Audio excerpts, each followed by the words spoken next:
Corona, thank you so much. Oh. Friends from Japan. Watching your shrimp.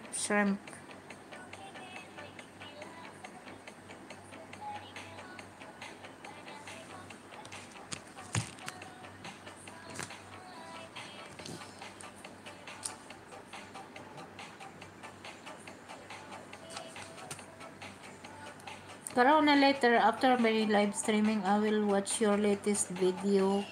Okay? My main channel will watch your latest video. Okay? Because now I replay only your uh, harvesting tomato. Because your latest video is 22 minutes. So after live streaming, I will watch your latest upload. Corona. Bago na talaga ako. Magbago ka na. Ako, kailan ka pa mag-start ng work mo? Sa bagay, wala ka naman sigurong gaanong maraming trabaho. Sarap matulog.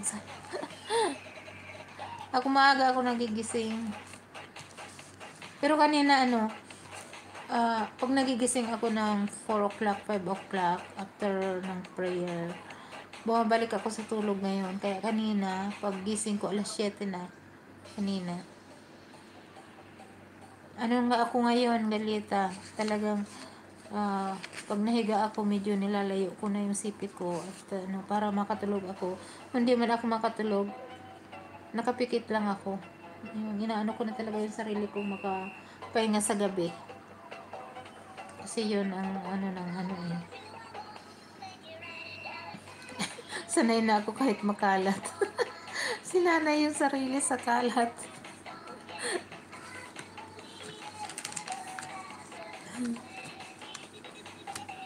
Yan, 6 minutes na lang, magdadalawang oras na. Pero ako, tatapusin ko yung mag-view, guys. So, hindi pa ako mag-i-end ng Kasi meron pa akong i-view. Sumaga pa naman.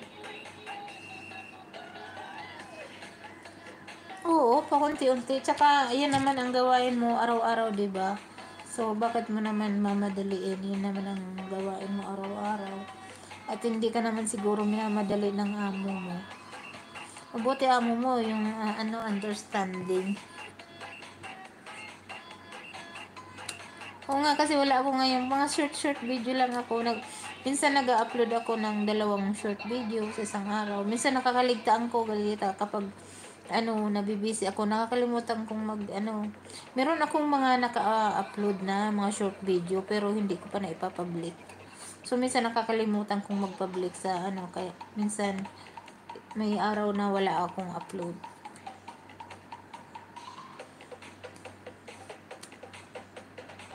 Oo, swerte mo na't mabait ang amo. Kaya pag ganyan, wag na talagang magpalit ng amo.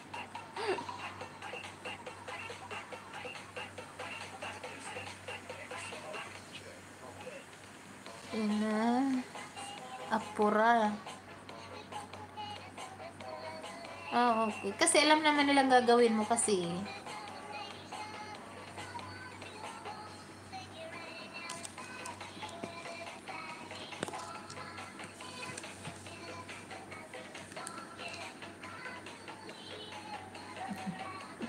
Laki ng mata.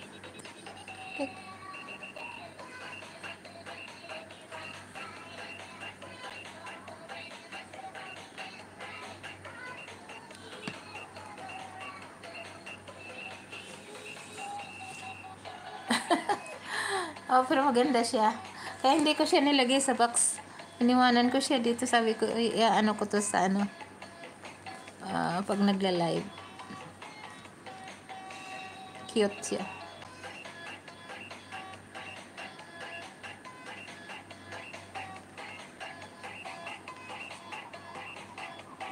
Ay, natumba. Black Beauty.